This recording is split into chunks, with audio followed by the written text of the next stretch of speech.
Yo, Hey, there he Oh, is. look at that we fade. are. Ooh, look at Hey, that fade. yeah. Welcome to the Crow's Nest. It's Tuesday, April 27th, and we were doing a little date thing because there's only a few days of the month left in April. Um, and that's more of an indication of how many days left Joseph and I have to complete projects that are due by the end of the month to Mother Reaper. Um, Joseph, you may already have your project in hand. My project is still on the loading dock, ready to be shipped. Um, I but have hey, 36 out of 38,000 words done. awesome. Well, two more thousand words to go. Um, so everybody, No thanks What for problem. are those joining. 2,000 words? Can you enumerate them? They're all four letter. Yeah. Oh, okay. Well, Well, so that you're we'll just we'll we'll salting those use back up. in then with what you've already got. There's Well, just a let's couple more introduce. entries, so it's not a Does big deal. anybody know who? Should we introduce Joseph to everybody? Jason, Go ahead. you want to do that? All right. So, everybody, thank you so much for tuning in today. It is 5 o'clock Central on Tuesday, April 27th. I think I already said the date. And today, we have special guest Joseph Wolf with us. Writer, creator, extraordinaire, DM master, game creator, fluffer. Wait, I didn't say that right. Fluff creator. There we go. Yeah, and Oh, we weren't going to talk about Bogota. all around super good dude. Yeah. Thanks for joining us today, Joseph. And I think Hi. it was kind of announced it on Reaper Live, but I'd like to give another shout out is you have a new full-time gig. You want to tell us about it? Sure. On April 1st, I started my tenure writing full time for Reaper Miniatures, doing development and design work for the narrative side of the stuff that they do. Awesome. And you've written in collaboration with Ron. Ron's asked you to do, freelance stuff in the past, but now you are full boat on as a Reaper employee, so you're going to get a W-2 from Reaper that Oh, you yeah. Joseph the writer. Yes. And I'm sure that there is a brand and or a tattoo in the works as well. So I have that to look forward to. I plan to do a lot of thrashing around. So they don't get it real easily, but yeah. Basically what they're having me do is I'm writing travel guides and adventures and stuff like that in support of the miniatures. So, and I have been doing that a lot over the years. I've been actually writing for them for 20 years or so. Started off in Casket Works and then just lots of little projects over the years. And we had so much stuff we want to do. We have a very ambitious schedule that we just couldn't do it part-time anymore. So I stopped doing the whole video game testing and started full-bore writing for them all over the place. The first project will be handed over at the end of this month, like you mentioned. And I think the fans are really going to like it. Awesome. A little teaser or anything on that first project? They will get a chance to sink their teeth into it at ReaperCon. Awesome. So, is this like your dream job? Very much You've so. been kind of doing it, but yeah, this is like where you've been angling for, and to do this full time, boom, that's your dream job. Absolutely. I was that kid with a head up in the clouds. Right. But tabletop adventure gaming was just a natural extension. And, getting the chance to work for like one of the top miniature companies on the planet is just such an absolutely awesome opportunity. And so will you be... Go ahead, Jason. Oh, I was just thinking it'll make a tremendous rom-com script, tech guy in California throws everything out the window, moves to the wilds of Michigan and starts writing his passion. My gosh.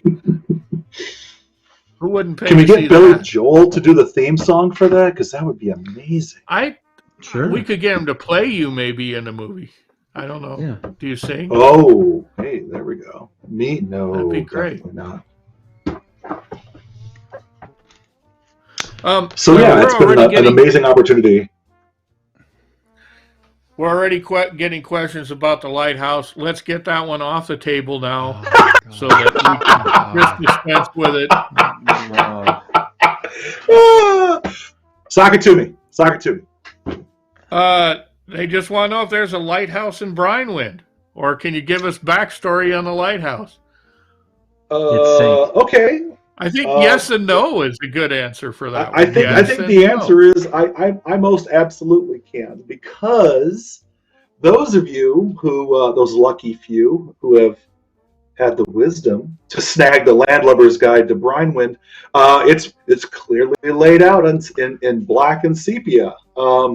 It's called I think it's called the Shoal Guard. It was one of the first things that I wrote for Brinewind.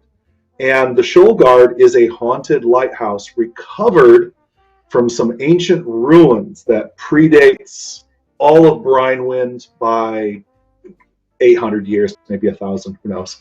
And it was recovered from the ruins of Uluchang, which is kind of a Mesoamerican ruin that's just off the shore. Like 2/3 of the city is underwater, and the other third is populated by really hostile plant life.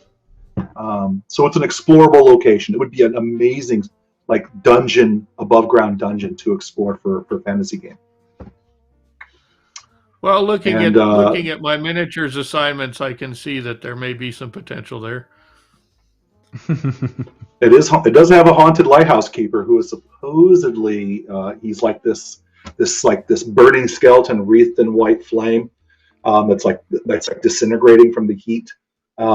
It's mentioned in it was mentioned in the Brinewind book. In brief, it would be a really neat encounter. I'd love to see a diorama of it. Well, there's someone right here that could maybe build one. Actually, yes, our chat's full of people that could build one as well. Exactly. There you go. Exactly. Yeah. There has been super cool. a very strange clamoring for a lighthouse that I wouldn't have never expected. So that'll be interesting to see how that would end up in a Bones miniature kind of format. Who do you think sculpts that? Is that a Bob Rodolphe kind of task? He's good at making. It sure sounds like a Bob Rodolphe task, but I'm not the art director. Well, we can act like it. We can pretend we are. Yeah. And I know Bob and Julie are on watching. Oh, yeah.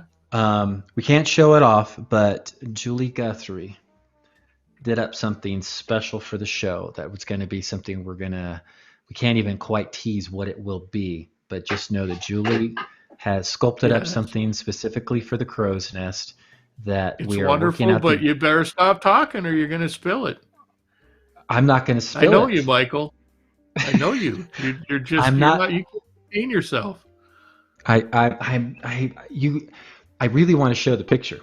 I really want to show. He's struggling with impulse control. Look what he's doing here. We even discussed this beforehand. Okay, we won't talk about it. It's fine. Oh my god! Yeah. I mean, it's so cool. It's so cool. It is, super but it's going to be cooler if you'd let us roll it out the way we were talking about. All right, see, fans, I was really trying to give something. Make your willpower save, Michael. Make your willpower save. I don't have my dice. I need to go get my dice so I can roll a 1 and release. Well, if it's Rangu, he would fail to save because his saving throws suck. Yep. I was Rangu the Tengu in one of our games that we played. So you played Rangu in several of our games. I did. It was a fun term. Yep. What was I going to say? Now, you did video game. We're going to come back to the writing and stuff. But I was always super interested in your video game testing, because you would come to ReaperCon and I would always pick your brain, like, what did you test? What can you tell me? I remember, didn't you test Dark Souls at one point and had some involvement in that? And I was like, oh my god, because that's one of my favorite games of all time. Did you enjoy Dark Souls 1 and 2, as I recall? Oh wow, this just Dark Souls specifically, or video game testing in general? Tell me a little bit, for selfishly, and then we'll come back to real questions. But selfishly, tell me about, is there any dirt or anything you can tell me about Dark Souls, just from my own? I had, it wasn't like I was on the project for a while. It was just a couple of group tests that we ran. Beyond that, I can't really go into too many details other than the fact that it was really fun to do. It was a neat change of pace to test something so different from what we were working on at the time. And it was great. It was, it was a very fruitful series of tests. It was a lot of fun. Yeah, and they created almost their own kind of genre of games, Mm-hmm. So how did you how did you even get into video game testing to begin with? Uh, to some extent, is because of my wife Rose. She had been Hmm. headhunted from a company that she was working for a telecom, and she got headhunted by a company that made the Saints Row titles, and Hmm. um, and the Red Faction titles as well. And so we ended up moving down to Illinois, Champaign, Urbana area, and she got a job there. I mean, she as a project manager. And then I had heard that they had a dedicated full-time writing or a testing crew, and the testing crew, the QA department, was looking for people. But I heard that testing for video game companies, no matter what the company was kind of rough. So Hmm. I held off for a year or two. And then I'd heard that there were some big changes, and I liked what I heard, and so I just went in for an interview, and they were apparently looking for somebody who was really old because I was like 20 years older than the average tester. Hmm. Um, and so, anyways, I just kind of fell into it. My methodical nature and judgmental attitude, my willingness to destroy a game, all kind of sort of coalesced, and they applied it to. Eventually, I moved from multiplayer, from art to multiplayer, and then into standards testing. And standards covers making the game. There's a lot of stuff involved in it, but basically, you make sure that the game passes submission in terms of Hmm. functionality and best practices, etc. So you basically make it so that Sony and Microsoft approve your game and will publish it. And that's what I So was in charge of. So I was this. you're trying to break the game then. You're trying to figure out ways to. Yes. Okay, that's cool. In a nutshell, you're basically hired to find and categorize and report bugs, basically in the game. So, so how many hours would you spend on a on an assignment on a game and to try to break it, to go through all the steps you need to go through? How long would that generally take? Well, I mean, it was like a multi-year kind of a thing because I mean, game Okay. development isn't an overnight type of a deal. So you'd be on a team and then you would just test it.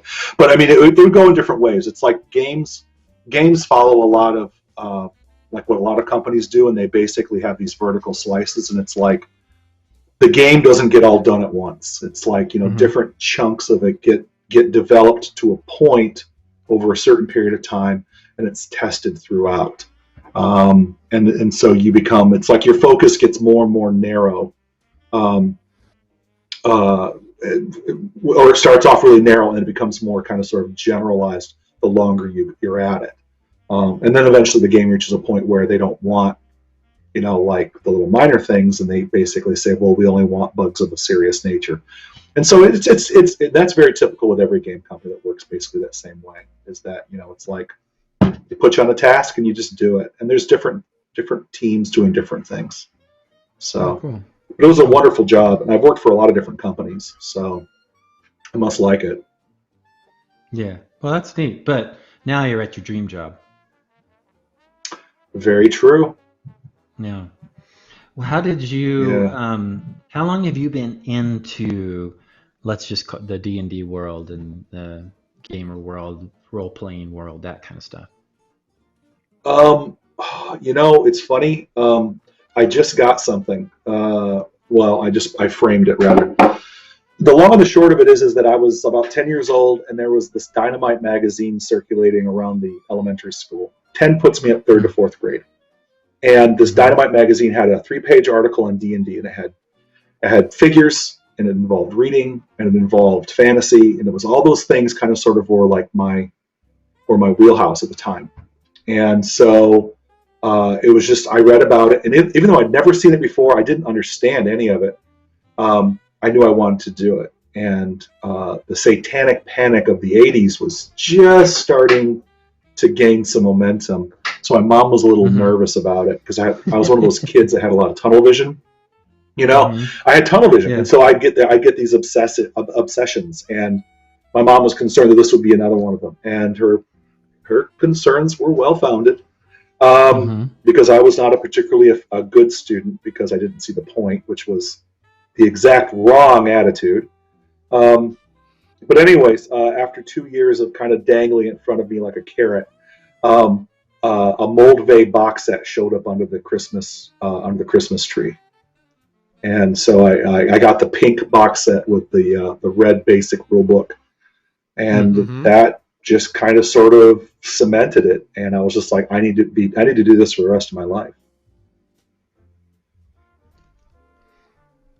It was kind of a weird period, though, that's for sure. That's a tremendous story. You've been at it ever since, one way or the other. Yeah. You want to see something really kind of crazy? Yeah, sure. Okay. Remember, it's a family show. No. His pants are on. I thought he was going to show us his tattoo. Yeah. No, they're pajama pants. They're pajama pants because that's what we world famous game designers and writers can do, is we can work from home in our pajama pants. So that's fine. I thought I was going to see that big ampersand you showed me in Milwaukee. What I had framed was the actual Dynamite magazine number 82. This is the actual real magazine. That's from 1981, I think, is when it was from, because I was around 10. And I actually framed it up. Yeah, that's cool. But it shows like a group of gamers gathered around a table. It shows miniatures. It's really cool. So anyways, this is the first thing you'll see when you come down into my office basement. Was that a D&D game that they mentioned in that article, Joe, or was it just they actually talked about it in general. It was specifically about D&D. They talked about the miniatures. They talked about these game spaces, this board. Because I mean, the picture actually is really kind of cool. Now, I can hold up the camera and see if the HD can actually capture it here. But it actually shows a three-dimensional game space and miniatures. Neat. Yeah. So it's for whatever reason, because I was a model builder too, so I was making toy cars and things like that. But all of a sudden, I can get wizards and dragons and stuff too. So I knew I had to be part of it. And what's really crazy is that I didn't actually play for the first year or so because no one around me was doing it. And most people get their start playing with like a cousin or an older brother or something. But I didn't have that. So it'd be another year or so before I ran into a kid who was a year or so older than me, and this time I was in middle school. His name was Robbie, and he was like a friend of the family. He was like my mom. He lived a couple blocks from the house. This is when I was living in Parchment, Michigan. And one day they were like, "Come on over to Robbie's, and we'll play D&D for the first time." So I had my little dice, and I was some know-nothing 12-year-old running down the street. And, I went to Robbie's house, and, we played the Sinister Secret of Saltmarsh, which is still the gold standard for old school D&D adventures. Yep. Great adventure. Yeah. Good S1, man. It's just so wonderful. And so, and I fought giant rats and, dealt with traps and poison, and, it just clicked. Every single one of them, they were like tumblers, like keys in a tumbler. It just clicked. The sad thing is, like almost really good epic stories, is there's a kind of a sad part of it, and but it's kind of cool at the same time, and that is Robbie and I played once more, and then another neighborhood kid, also older, joined the group. It threw off the group dynamic, and they started playing without me.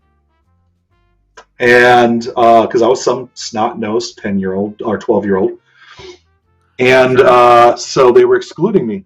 And then after weeks of trying to convince, of saying, "Hey, when are we going to get together to finish that cool adventure?" Robbie Matthews over lunch said this is like in the cafeteria at school. He was just like, "Oh yeah, actually," and he made this complete BS story. And he was just like, "What actually happened is we've been playing without you for the last month or two, and you see, your character got killed. So we're going to need your character sheet because this other kid he basically looted your body." No, that's great. Needless to say, I was a little provoked. Little salt in the wound. I was a little angry because I was kind of a bigger kid. You know, when you're built like Shrek, violence is very much a possibility. And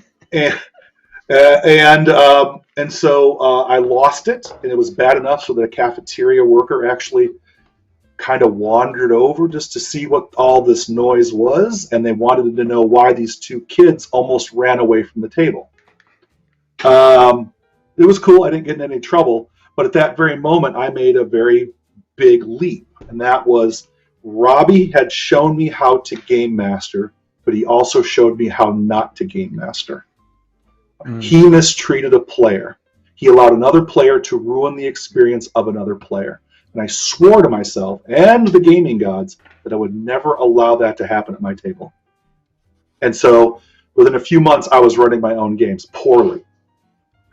But we were a bunch of misfits at school. You know, we were a bunch of just snot-nosed kids who didn't know what the hell we were doing. We didn't read Joseph Campbell. You know, we didn't know anything about right. You know, like narrative. You know, but we knew what was fun. We knew we wanted to run around dungeons and kill monsters and collect treasure and do heroic things and be heroes.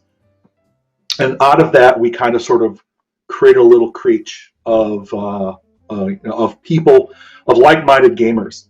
And the school was a very progressive middle school, and so over cafeteria lunch periods, we were allowed to play down there. But you do something strange, the other kids will notice, and before you know it, they started coming over and being a problem. And so the teachers, to protect us, actually put, it was a cafetorium, so there was a stage. They actually put tables and a big, thick curtain across the front. And so us D&D nerds would go up to the over lunch period, maybe 5 or 10 minutes early, and we would be able to play 5 or 10 minutes a little bit late. And so we had like a 45 minute game session up there every day over lunch. And they protected us. Yeah. That's great when the teachers had figured out that was probably a better thing, that you were doing that.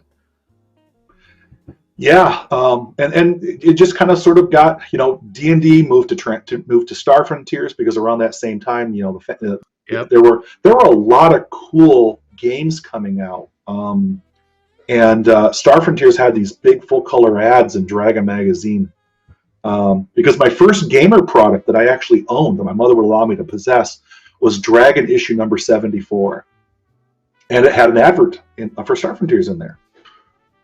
So I got into that, and then inevitably, you know, I got into a million other games because I love systems, I love settings, I love the possibilities of a new book. Yeah, I'm a total rabid fan about it. I'm a total fanboy when it comes to tabletop RPGs. That's tremendous. When did you start incorporating miniatures? From the start, or did you pick that up? Being a poor kid meant having to kind of pick and choose what I got into. Right. Miniatures. Interestingly, I remember that remember War Games West? Yep. There were adverts for it in old Dragon magazines. They had a send in $2 and send you a catalog and a free miniature. Right. And so I sent it, and I got this really cruddy, I think it was a heritage dwarf wizard, and he was blocky and chunky, and I put like 5,000 layers of paint on that boy. First with testers, of course, because that's what I had. Yep. But it wasn't long before I started adding miniatures to it. And before, I had kind of some odd jobs in high school, so I was able to afford some miniatures. And some of the players in my group also used their odd job money to buy miniatures and kind of donated so that we all had a fairly good number of miniatures to pull from. Yeah. We always tried to have a character miniature for each one of us, but our monsters went from painted pennies with the names of the monsters written on them to the old Games Workshop, the first box of those plastic skeletons that they had. We put a bunch of those together, and that was like our generic monsters. They were just stand-ins for whatever horde we were fighting at the time. And, Yeah, those were great days. I mean, that there's a lot to be said for a full table of painted miniatures and 3D and have it all laid out. But boy, I still remember the gridded, the gridded thing that you wiped off with the Windex and the whole thing. Those were some Yeah. fun times. Yeah, I mean, the real ballers were the ones that could actually afford the battle mats, right? From ChessX. When Yeah. ChessX Oh first yeah. released those battle mats, because they weren't the standard. Like, nobody had those unless they were dyed-in-the-wool gamers, because those Right. cost money. Yeah. If you could But even yeah, find a store to sell you one. oh yeah, totally. Yeah, I think I had to order mine online, or not Right. online, but through the You mail. didn't order it Yeah. online. No, No, it was a you few sent some years. money The off into interwebs, the blue, is what you did. yeah, Yeah. the interwebs were a few years down the road. That's for sure. Yep. But yeah, it was a very different time. It was like there were so many small companies producing like little one-off products. Like little boxes of cardstock like staircases and dungeon Yep. tiles. I remember there was a company that produced those. So I'm sitting there with my X-Acto knife and my straight edge, right? Cutting away on my Yep. bedroom table, scarring up the surface of the table, which I caught hell for, by the way. But yeah, it was kind of neat being able to explore those neat things, and miniatures added a whole new level to the game. And yeah, everyone Yep. having their own player character, that was a big deal. Yeah, you felt a little more invested once you got the paint on that thing. Oh yeah, I mean, even if you didn't know what the hell you were doing, and we did not, because I mean, the Golden Demons were a few years off at that point, but we thought we were all rock stars the minute cracked open one of those dragon tooth miniatures, and you're like, oh, I Right. got the griffin with the nest and the chick. That was one of my favorite Hmm. pieces from as a kid. Those dragon tooth miniatures were awesome. Yeah, those were neat. I remember that. I remember that line fairly well. So I always we wanted to talked get a about. horse. Oh yeah, I remember that too. Mm-hmm. We talked about uh, miniatures and your early introduction to D&D. We've covered a little bit about your career in video gaming and testing and that sort of thing. What other sort of influences outside of our little hobby world do you draw from? I was reading a lot of mythology and fantasy as a kid, and that had a huge impact. Um, I didn't read like a lot of speculative fiction. I didn't read a lot of science fiction. I read a lot of fantasy. Uh, Um, but I was a big reader. Once middle school, high school kicked in, I did a lot of reading. Not my school books or my schoolwork, of course, sure. but I did a lot of reading. So I was the kid that knew all the mythology. So that when, like in world history, if they started talking about mythology, I'd perk up. Um, but yeah, I did a lot of that. I watched a lot of science fiction. If it was animated, I loved it. I loved Thundar the Barbarian. I loved getting up at 5 o'clock in the morning and watching Land of the Lost. Um, Yeah. and I was a big TV watcher as a kid. Star Blazers. Oh, dude, running home so I wouldn't miss 1 second of the theme song. Yeah, I love That was that. cool. It's dated now. I've tried to find it again and watch it and stuff, but as a Oh, kid, I remember that was the thing, was to run home and to catch Star Blazers, because you had to book it yeah. home, or how far I was away from home just to make it in time to catch Star Blazers, because no VCR, no Oh, hell DVD, no no. DVR, none of that, right? So that was, Yeah. yeah, that was always fun. Yeah, that was Yeah, it neat to was see on that. ABC, and oh man, I would run into the front door, grab like a glass of Mhm. milk or whatever, and be like, sit down, and then the music would just kick on. And I'm like, yes, I didn't miss it. Yeah, yeah, I love that. I love that. And then if you missed one, then you're trying to catch up because they had that line of shows and how they were progressing through. All you can do is watch that Star Trek with Scott Bakula in it. I think they stole a little bit from Star Blazers in that storyline, don't you think? The Enterprise? I wouldn't be surprised. I mean that Starship Yamato has impacted so much. I mean, have you seen the live action movie that's on? They have it on YouTube. I have not seen it. Gene always tells me to go watch it, but I've never gone and watched it. It's really good. I mean, it would be nice to actually see it in the big screen, but no, it was good. It was entertaining. I don't know if they could pull. It's pretty campy. I mean, there's parts of it that are really campy. It's hard to watch. Yeah. It's hard to watch old animation as a kid. Herculoids, man, Thundar and Herculoids, just yep. My memories are better than the original show. Isn't that the way it goes, though? Totally. I'm like, oh man, this is hard to watch. I'm just gonna sit here and go, right, suck it up. But all of this turned into a great big stew. Definitely, I mean, it all influenced. Did you love writing? Did you study any writing during the course of your education or anything, and get into that part of it? What got you into the writing aspect of it? You know, it's really weird, man. Without a lot of guidance, you make some dumb ass choices. It was never presented to me that it was even the slightest possibility to be a D&D writer. And not in high school. In college, it certainly never occurred to me. I mean, I love biology, so I did well in biology, relatively speaking. And so I was just like, well, there's no career in that. I mean, you can't make a living doing that, because video games were just really primitive at the time, and the idea, it was like the same as trying to become a video game designer. It's like, you could do that? Is that even possible? Yeah, it wasn't on the guidance counselor's list. Oh no, definitely not. And it's weird because they're just like, so it was never even presented as a possibility of being a writer. So, I mean, I was writing my own campaign settings, my own content, my own adventures.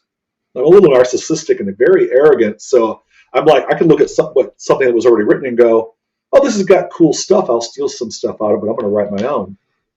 And so once I got into college and I was doing it a little more seriously, I started kind of having my doubts, and I was like, maybe I should do something with this, because like my teachers were like, well, I'm not a great writer. I'll probably never be a great writer, but I'm a competent writer.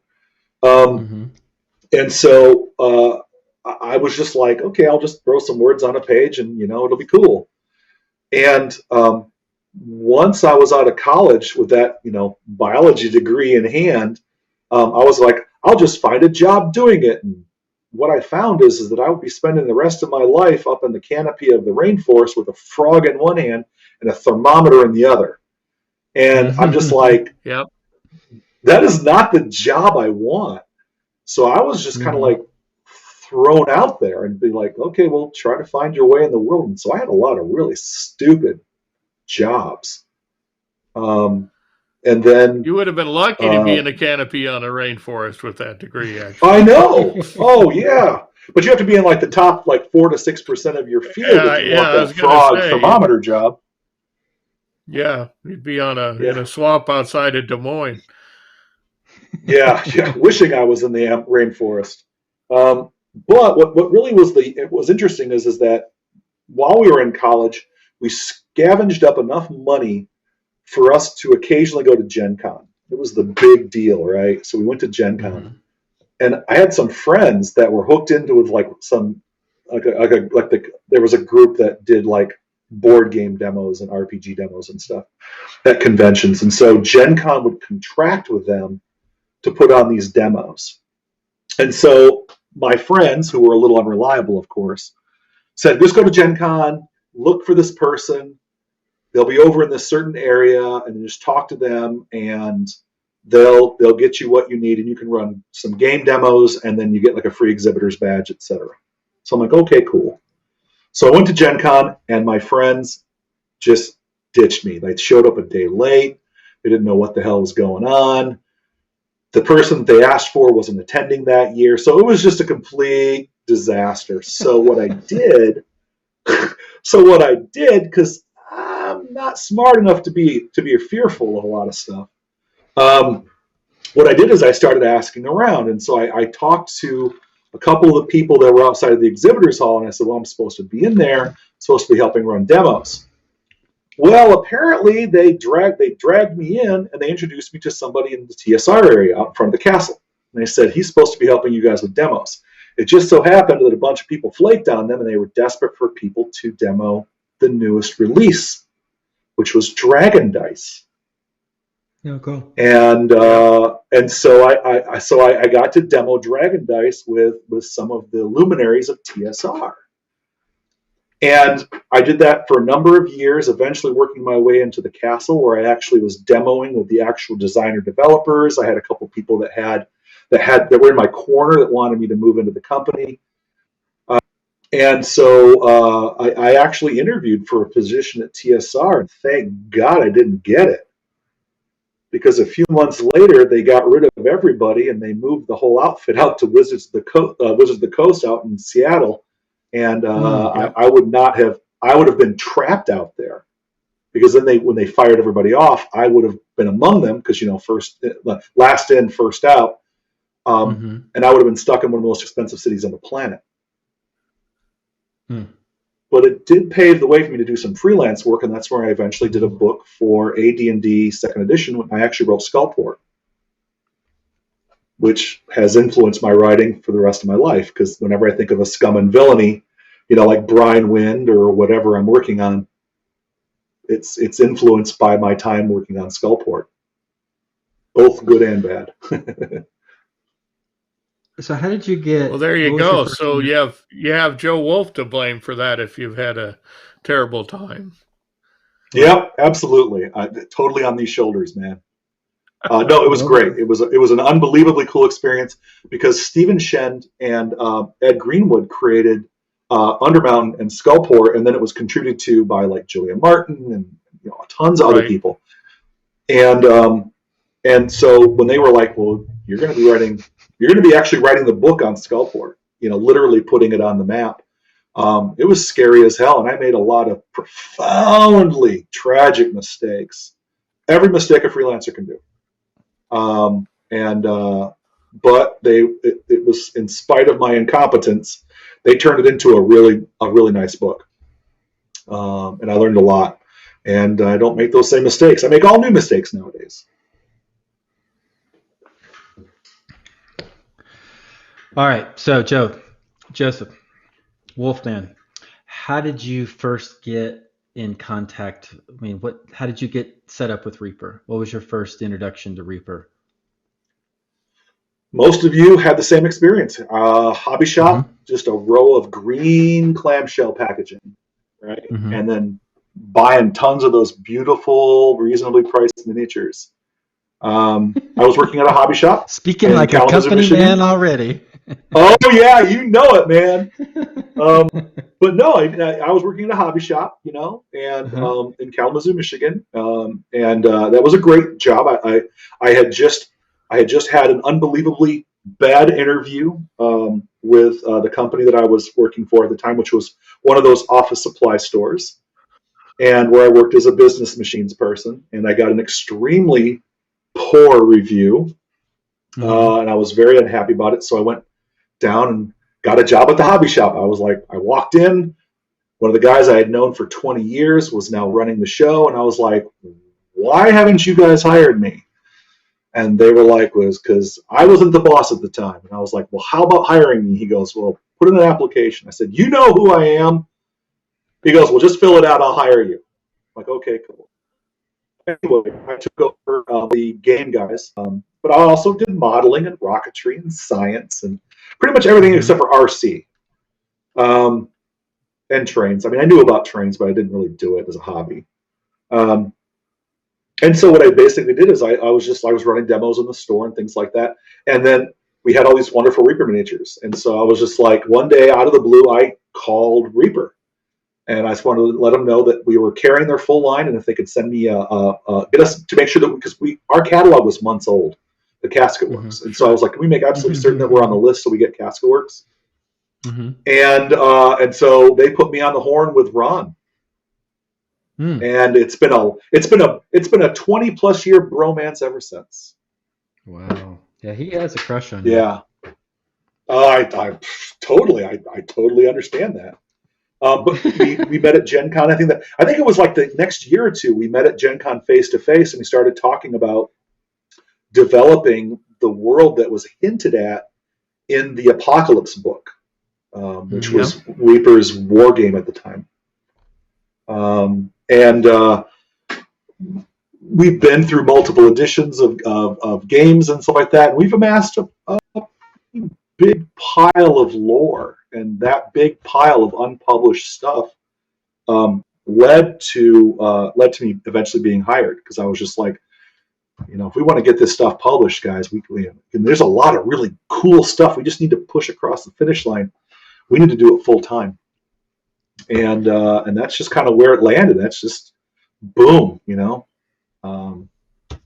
lot of years. So with this new gig and your new writer status with Reaper, you're still going to be running games at ReaperCon and GM games. Yeah, it's pretty much required. Oh, absolutely. What else would I do? They've actually, the first year I went to ReaperCon was 2011, and I had just gotten off of the beach. I spent 5 days on the beach. I had a lot of PTO saved up at the video game job, and so I almost took it was almost 2 whole weeks. So I had just gotten off of St. George Island with a holiday with some friends and family, and I got home. I was there. I slept in my bed for one night. Took care of my pets because I keep exotics. I keep like lizards and stuff. Mm-hmm. And then I jumped on a plane the following day. So I went from one vacation to the next. And ReaperCon was still it was in the warehouse, and it was still very like it was still I wouldn't use the word primitive, but it wasn't like it was a fan convention. It was like all these cool people showing up and having fun food and playing games, but games really weren't the focus. The miniatures were, and we were playing upstairs in the upstairs area on like makeshift tables, and it was like what Gen Con used to be. And so I got to watch from 2011 till now. I got to watch ReaperCon evolve into this like huge thing, that's just we have like all kinds of cool talent showing up and all kinds of cool people and huge people showing up. But I actually started writing demos for them in 2012. Okay. And then that involved writing a setting, writing all the adventures, creating a crap ton of pre-gens, and then running 6 3 to 4 hour events over the course of the convention. And that's on top of all the work that it took to write the adventures, put together the pre-gens and everything else. Mm-hmm. So yeah, there's no way in heck I'm getting off the hook to run events. So we will definitely have. On average, how many games would you run during a ReaperCon? I would run on average between 6 and 8. That's incredible. And a couple off to 2 to 3 hours.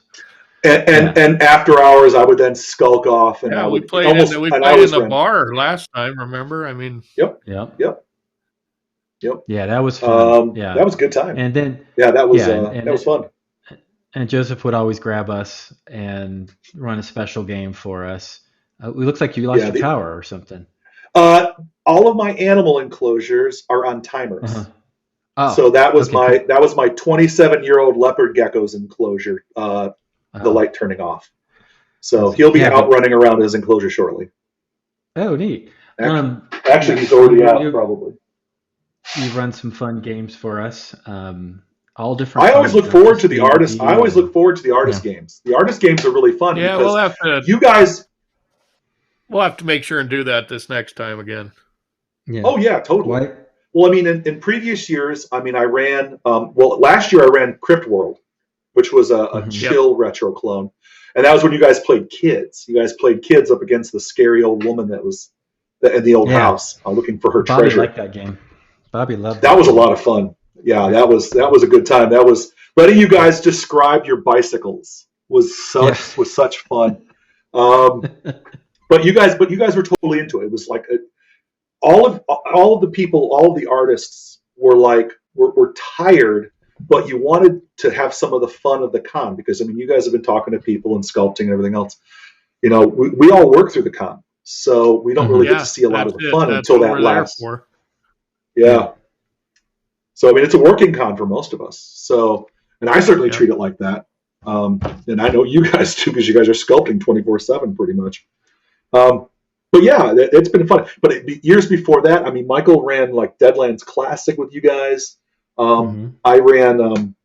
I ran like an OSR Adventure Conqueror King, which is basically basic AD&D from first or second edition. But that was set in a unique. Remember that was played in that Evil campaign setting I cooked up for you guys.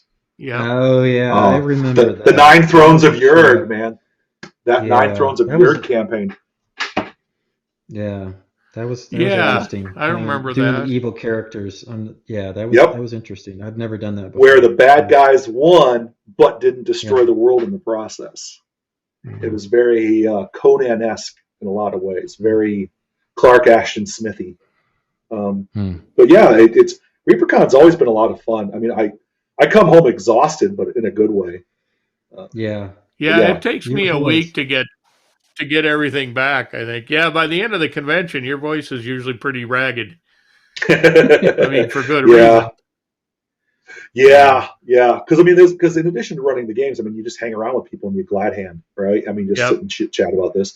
You know, talk about which edition of whatever game you hate. You know, you're like, oh, I can't believe they're playing that.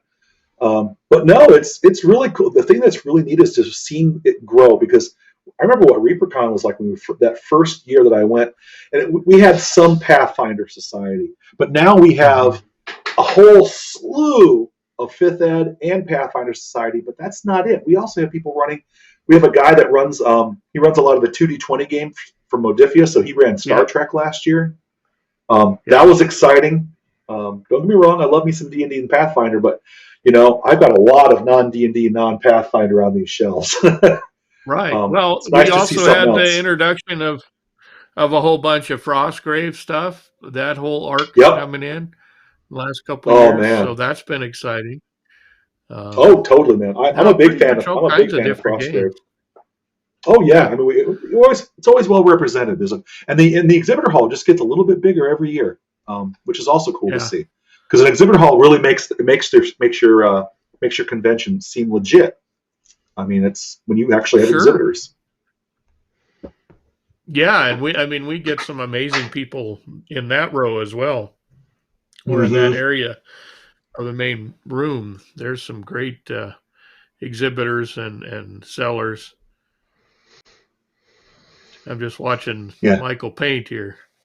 Sorry. So my buddy, you asked me what other things I was into. Is 3D printing has become one of my passions. My company gave me one of their printers, and then I treated myself this last Christmas to a resin printer. And my buddy, who's a sculptor as well, he actually sculpted a mimic. So this is his sculpture of a mimic that he made. Ooh, cool! And and he printed it on the exact same printer that I have, which is still sitting in a box. I have to set it up. I haven't set up my printer station. It's almost like I've got this like manuscript responsibility hanging over my head. Right. And you did. I don't know if we made it clear, but you did just move. I mean, you're still pretty fresh in your new place. Very much so. If I remember right, you were posting about having to make some trips to IKEA and various things like that. So we knew you were right in the formative stages when you landed this job with Reaper. Yeah, it was kind of a whirlwind. But yeah, it was like, oh, you're moving. Oh, new job. Oh, now we have to outfit my game space and stuff. So yeah, IKEA is like 2 hours away. So we live kind of rural. So anything I want to do, there's a little planning involved.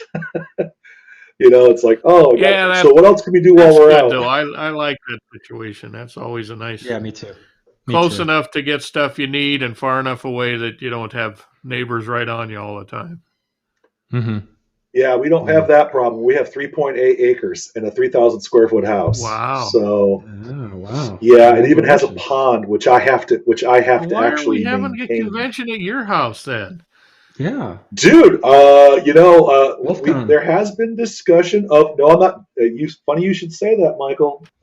There has been discussion of having a WolfCon because there are a few Hmm. people in my orbit, and having everyone having it during the summer, Hmm. and basically bring your sleeping bags and your tents, and we have that gigantic plot of land, and it would basically be like come play games with us for the weekend, kind of a thing. So plan it on a 3 day Wolfstock. weekend. Yep, We'll call it Wolfstock. Wolfstock. Yep, and then Oh, dude. That'll be just have a great. bunch of people because I've got friends all over the planet. I'd love to get my friend from Greenland to visit, um, but it would be neat to just get a bunch of people from my orbit just to kind of sort of make the trip once we're past this whole pandemic thing, um, Sure. Hmm. and then just have a really fun blowout with a lot of barbecuing and a lot of grilling and stuff.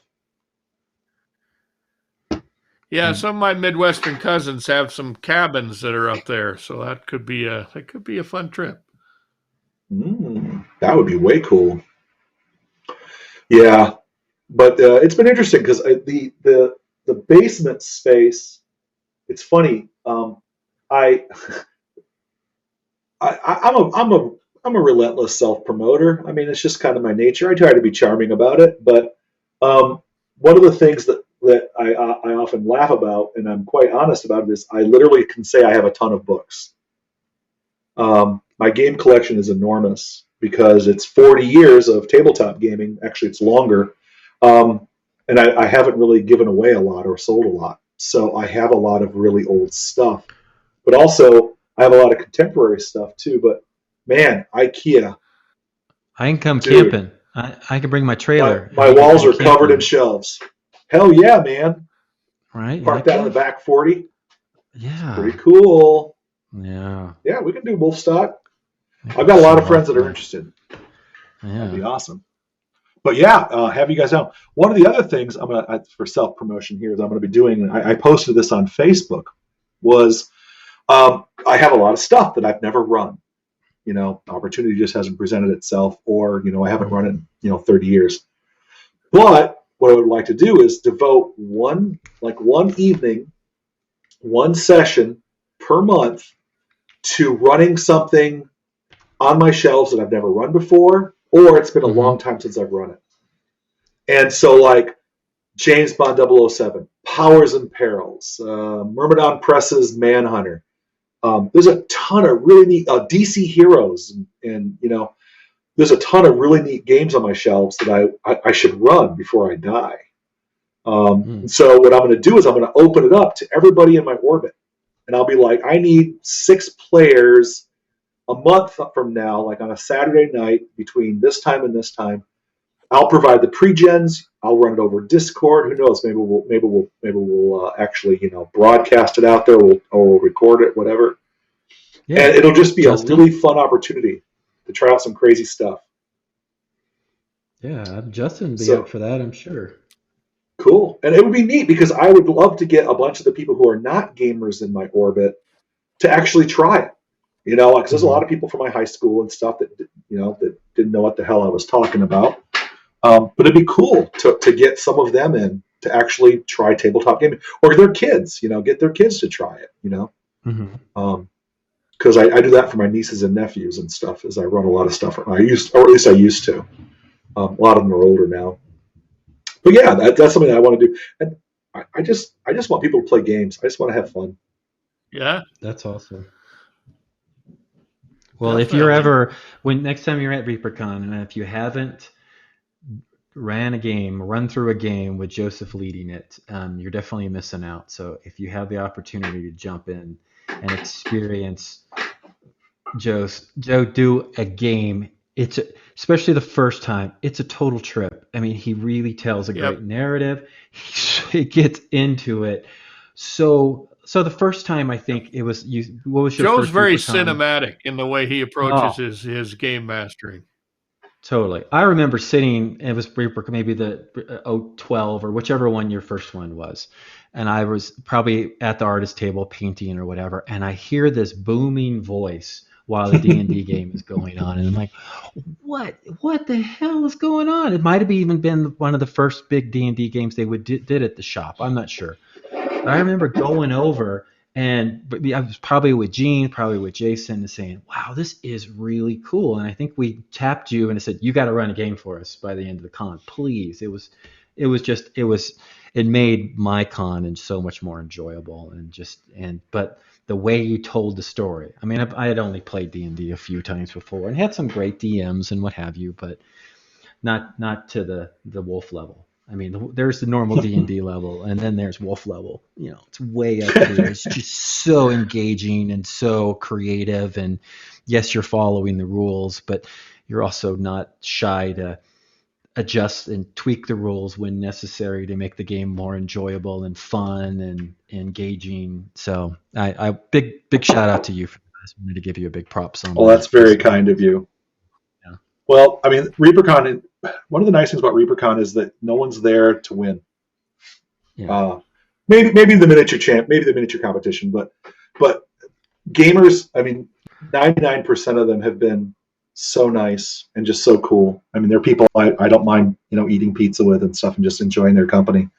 I've been to a number of cons over the years, and sometimes you don't get somebody at the table who's very nice. And ReaperCon, number of times that that's happened has been extremely rare. Yeah. Yeah, and we usually get Jason to usher him out convention. if they're that way. And Jason clears him out, bounces him out. Well, not all the time. Every once in a while, you gotta put the thumb on somebody. Yeah, but not very often. I mean, it's thank goodness no. I mean, that's one of the benefits of it is that it's a fan con. I mean, its foundation is a fan con, and so they're there to just have a good time, and they're not there to teach, to basically win the game. Which can be a real problem. I have had a few experiences where I've had to put my thumb, like you said, put your thumb on somebody, and it's so rare. But the sad thing is I remember those moments. They're like etched in my brain forever. Having to talk to a 40-year-old person. Just getting the ReaperCon, I mean, that's really the win. That's the prize that everybody is looking for. So. Playing the games, everything there is gravy once you make it in the door. So, totally. Well, I wanted to mention, we've alluded to a few things. Obviously, there's so much in development right now with Joseph and with ReaperCon and with future releases, all sorts of things in the hopper right now. So, we'd like to take this opportunity to invite you, Joe, back on the show as projects solidify and can be talked about in a little more detail, because I know some of the things that are in the hopper and they're just wonderful. And I'm really hoping maybe we could dedicate a few shows here and there to a deeper exploration of some of the individual things that you're working on. Sure. I would love to come back. I would love that. Yeah. How long does the show go? Just out of curiosity. I have no idea. As long as we hit about an hour, right? Yeah, about an hour and a half-ish. Yeah. Okay. Yeah. Well, do the fans have any questions about Dreadmere or anything? Just out of curiosity, I'll happily, because Dreadmere has been, we did that 4 years for the convention, so there's a lot of lore for it. But if people have questions about Brinewood or Dreadmere, I can talk about those. We can't talk about what I haven't seen any specific questions. Okay. I haven't seen any specific questions so far about Dreadmere. I'm pretty sure. Okay. I'm pretty sure though. Do you know, is the PDF from last year, is that still available somewhere? The Landlubber's Guide, absolutely. I believe it is. I believe the PDF. I believe the book is also available. We should check, but if that's if that's still available, if you're interested at all in the direction that Joe is moving things, I'd suggest grab a copy of that, wherever you can get it. Yeah, Landlubber's Guide is a 48-page overview of Brinewood. So it's the city between the pages. It's I have a copy. Ta-da! Ta-da! Wow. Ooh, even has a cool little map on the back of the cityscape. Ooh. Yeah. But Ooh. it's system Will neutral. You can pretty much, if you love GURPS, you love D&D, you love RuneQuest, doesn't matter. It's all system neutral. You can actually play it pretty much anywhere. Well, let me ask you a question. So you've always got a ton of ideas bouncing around in that head. Concepts, new. Let's go away from Brinewind, Dreadmere. What's a genre or a place or something that's formulated in your head that you want to work on, that you would like to develop more or go down and explore? It doesn't even have to be D&D kind of fantasy based. Is there anything in your head right now that you want to sell to Ron at some point, or do your own, or whatever? Yeah, the answer is yeah. Oh yeah. One of the nice things we have right now is that there are so many companies that have very generously opened up their game systems. Open game systems, and there are a number of products I would love to see print. I have a really neat superhero setting that's kind of like the intersection of what if Lex Luthor was Ming the Merciless if he got kicked out of his home dimension and landed on Earth during the Tunguska blast and then decided to take over the planet. That's one of the superhero settings I have cooked up. It's pretty crazy. Okay. Yeah. But it's a 4-color comic book setting that I would love to publish with Icons. Icons is a great rules light science superhero setting. Maybe I'll bring that to ReaperCon if you guys want to do some superhero stuff. Yeah, I've never done a character creation RPG. Yeah. Oh, dude, that'd be so cool. Never done that. Yeah, that'd be cool. So I would love to see that in print. One of the things that I'm working on presently is in support of because I can, like you guys, I can still do freelance stuff, and I can work on my own projects, which is nice, which is very, very generous for Reaper to let me do that, and I'm very grateful for allowing me to do that because they didn't have to. But so I can publish my own stuff. I just don't want to compete. I have a really neat steampunk meets steampunk colonization meets atavistic dark continent fantasy setting that I cooked up. Cool. That that's got some really cool stuff in it. So it's got Tarzan, it's got clockwork dirigibles. That's something I'd love to see developed for the Fantasy Age game system. And I keep hearing rumors they're going to open that up after the 2nd edition drops. But I've always got a couple of things in the works. There's a really cool, if you guys are familiar with like 80s fantasy, like Deathstalker and Beastmaster and that whole family of that whole family of really bad sword and sorcery movies. There's a game company. There's a game company called Open Ended Games, and they just produced. Well, they had a very successful Kickstarter. And they produced a retro clone of a very popular RPG set in a popular fantasy setting. And it's an absolutely enormous book. It's gigantic. Oh gosh. Anyways, they're open. Wow. Yeah, it's huge. It's called this thing is a beast.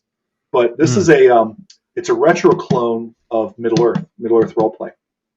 And it's just wonderful. It's an absolutely wonderful game.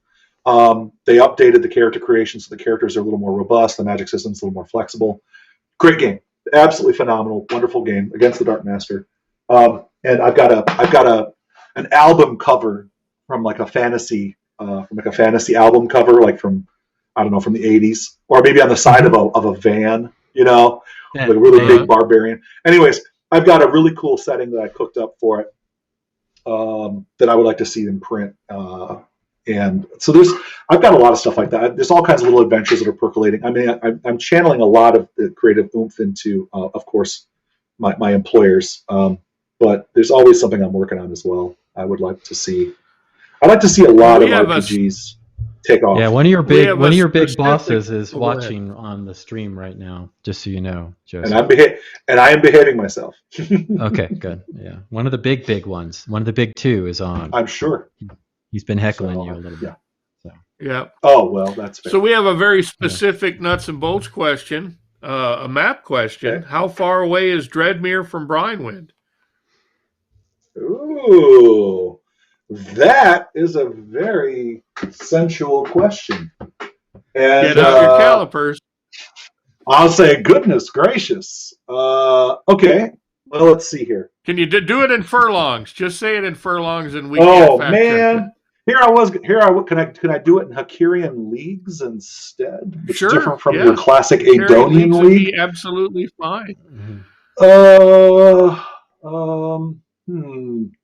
I don't think that this will be ruined if I let's see here. Well, sure. Give me a moment. It's okay. Put it to you this way.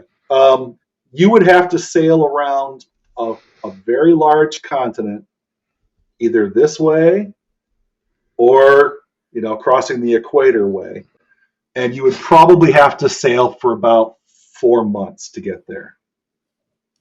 That would be a good guess. Because the world is good sized. It's Earth sized. Yeah, well, you've got a lot to fill in between then. Yeah, so because as we've talked about before, Dreadmere is up at the transition between Riddlelich and the Galen Highlands. Kind of Scotland, kind of Germany, kind of, and then Brinewind is kind of like the Barbary coast of Africa, more or less. So you're talking about completely different parts of the world. But yeah, it'll probably take about 4 months to sail. Some of you didn't get eaten by there you go. sea type. Yeah. I got a question. Mm-hmm. All right. So we talked about in the beginning of the show your time that you'd spent doing game review and breaking them down and making sure it all works and everything. Is there something you can remember specifically from all of your game design that you were like, oh, I can use this in my D&D writing, in my fantasy writing, in my world setting creation by seeing it in a video game, that you were able to take something or steal something or liberate it or into what your creative process was? I'm sure I did, because like they said, great artists steal from others, basically. Of course. Yeah. I think Larry Niven says something about that. Yeah. Always. You see, you're always being influenced by everything around you. I mean, we don't exist in little bubbles. In actuality, it's healthier for us to be influenced. I mean, if you look at like groups of creatives, I mean, you guys do it all the time. You guys all sit around and sculpt. Usually like one of the second or third nights into the ReaperCon, there's a ton of stuff that comes out of you guys because you're just bouncing stuff off of each other. But yeah, there's plenty of stuff I've borrowed and borrowed, bought, and stolen over the years, of course. Mm-hmm. One of the most interesting things about video games that influenced me is I learned a couple of really hard truths. And one of those hard truths is, say you do a dungeon map and you make it look really cool. 75 to 80% of that map will never be touched by a player character. Right. Yeah.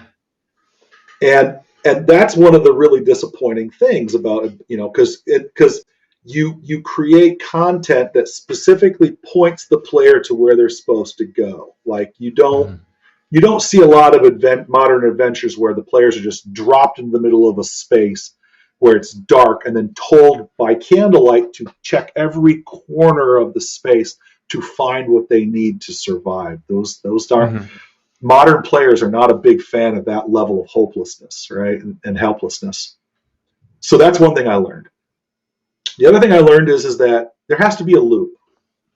Gaming has to have a loop, which means it has to have a beginning, middle, and an end, and then another beginning. So it's like you go into the dungeon, you kill the monsters, you take the treasure. You want to spend the treasure, they have to be able to leave the dungeon so they can do that.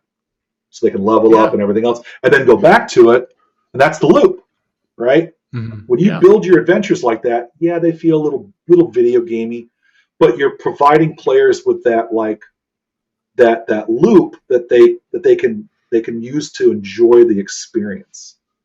Right. That is something that's kind of important. There has to be kind of a common vernacular as well, even if it's a broad setting.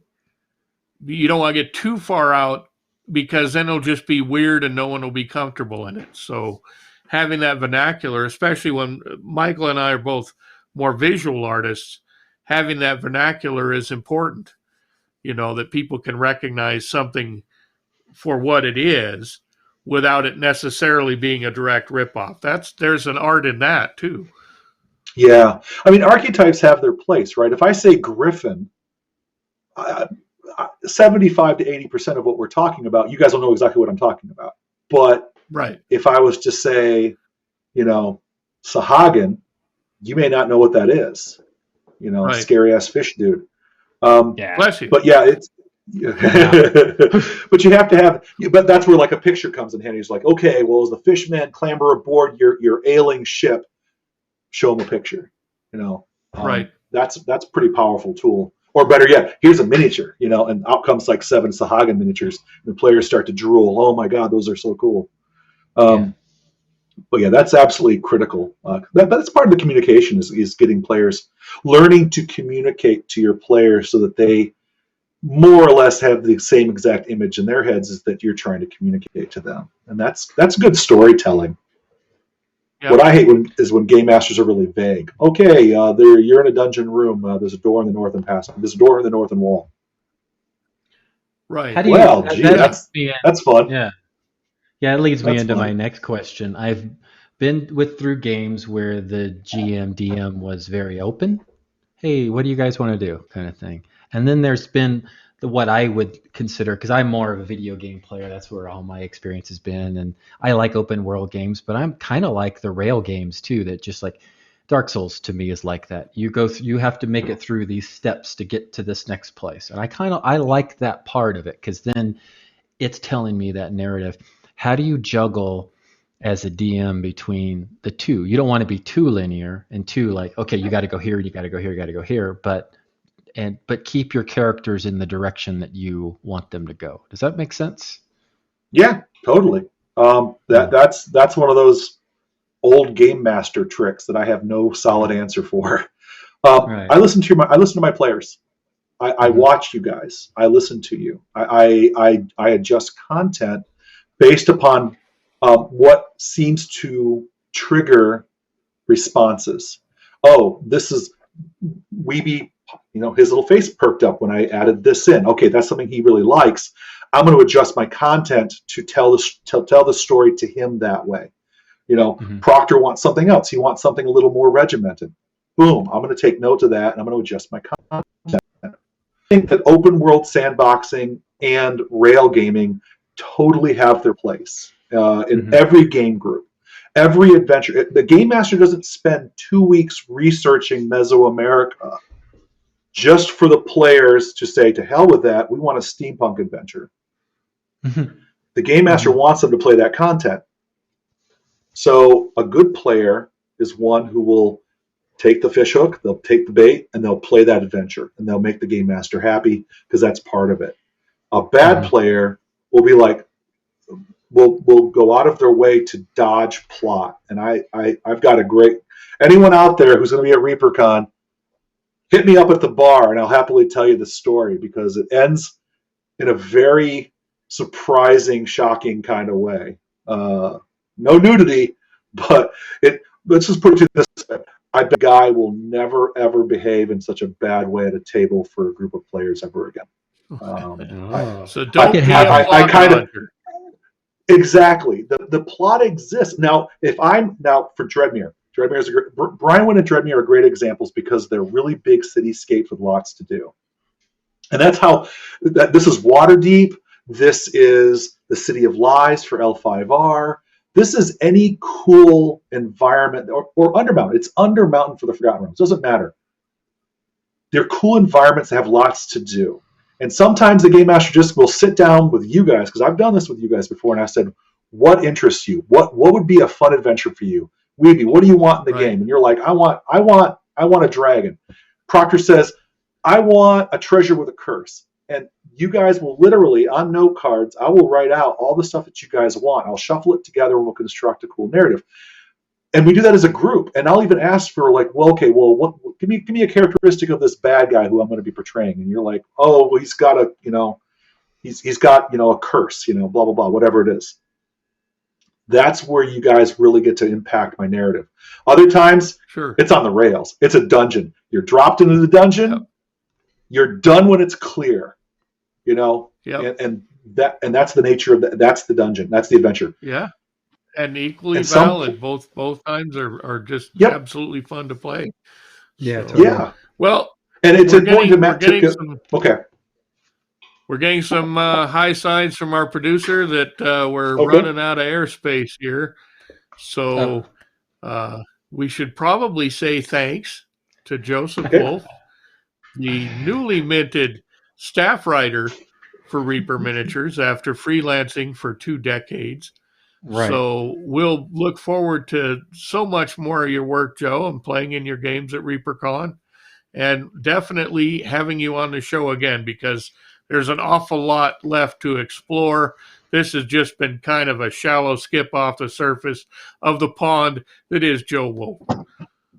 And I foresee, and I don't know if this can work out or not, especially closer to ReaperCon, we get Joe back on, and then we can do a big hype up of the game that's going to be played at ReaperCon.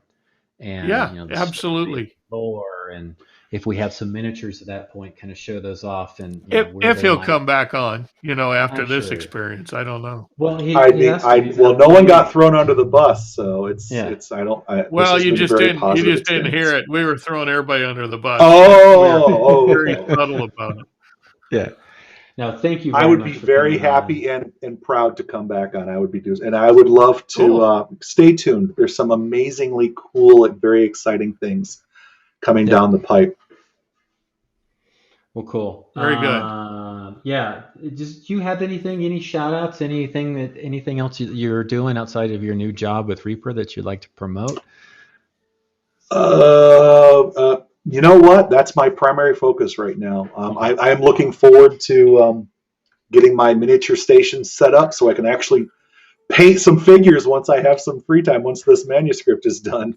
Nice. Awesome. Well, thank you. Thanks again. Justin, are you around? Reaper aired this Friday. Awesome. So let's do are we doing the show thing? We want to do the show thing? You want to show the graphic? Reaper Errant. That's all you got to see. Monday through Friday, we got Ann at 11:30 Central doing Reaper Toolbox Pro Tips. If you haven't checked it out, I'm sure everybody has. Check it out. It's awesome. Monday afternoon, coming soon. Did we do a proper tease on that? Can we say, Justin? We did kind of say. For Monday, not quite, no. Okay. But it's going to be really cool. And everybody knows. This Thursday is the premiere of the new show. We haven't got it put in yet, but it is this Thursday at 2 o'clock. We're on Tuesday right now. Now we're on Tuesday. Well, I just want to get to that before we get down there, and then we skip over it. So Tuesday's Crow's Nest, you guys know that, you're already here. Miniatures Den with Luca out of Italy is on Wednesday. Awesome. Looking for a different angle, more of a European flair to your paint jobs, check Luca out. He's awesome. Thursdays, do the thing. We've got what's his name? Doing a new show. Yes, we have the Crafty Creative with Josh Foreman on Thursdays at 2 p.m. starting this Thursday. Cool. New show Thursdays, 2 p.m. Definitely worth watching.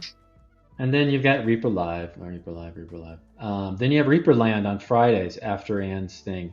Reaper Land's awesome. I know Dave's watching right now, so I'm really selling Reaper Land hard right now.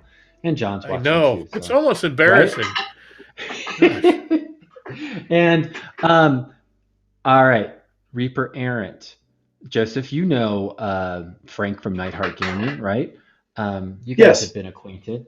He runs a D&D campaign with us, has been doing it for quite a while, and it's on every other Friday when Justin doesn't have problems.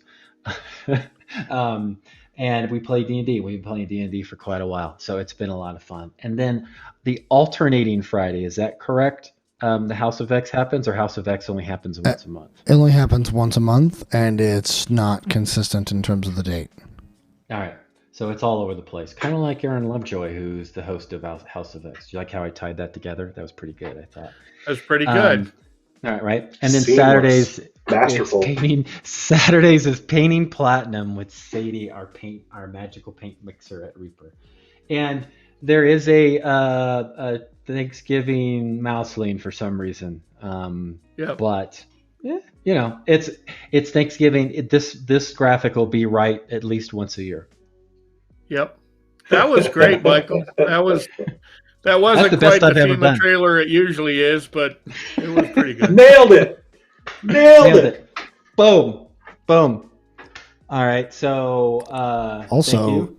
don't forget to promote real quick. Don't forget to promote that next Tuesday. Who's going to be our guest? Josh. Who's gonna be our guest next week? I don't know. Josh, right? Yes, The Crafty Josh Foreman. Creative. So if you watch his show on Thursday, we will be doing a rundown and interview with him next Tuesday. To kind of on this show. Yeah. Yes, on this show. On this show. I had no idea. Why am I just now finding this out? You were in the email when we were talking about it. Or somewhere. I have to read It was in that text message. No, wait. It was in a the text message. Sorry. I bring people on to host the show with me and to get cut out of the process. Interesting. No, it's on the text chain. Maybe if you read it once in a while. Just be careful, Joseph. See, now we got the bus going. Now we got the bus going and it's too late. So we should just say bye, everybody. Yeah, before we burn the brakes out. Yes. Hey, I want to thank everybody for watching. Thank you. Thanks for tuning in. Thanks for spending time with us. It's been great. It's been hanging out. I saw a lot. Bob and Julia were on. Rhonda was on. I saw Derek. I saw Kippen. Scott Kippen was on. I haven't seen him in forever. I just got a text message from him the other day. Reaper John. Right. Ben Rodman was on. But Ben wants you guys to cut me out of this whole process. I thought it was the crow's nest. Does he? That's not. I don't think so. He doesn't want Ben's nest. I don't think. Yeah. I don't know. Anyways, Ben's nest doesn't even sound good. Max Styles is here. Anyway, so thanks again. We got a raid set up. We do, but I'm going to stick it out on one of your favorites, Michael. We're going to be raiding Official Paizo. Oh, they're nice. playing a game of Starfinder. So awesome. But here we go, Michael. I know how much you love this. Thanks, guys. Hang on, Joe. Yeah, don't go anywhere, Joe. Don't hang out. Thank you guys very much. We'll talk to you later, and we'll see you tomorrow.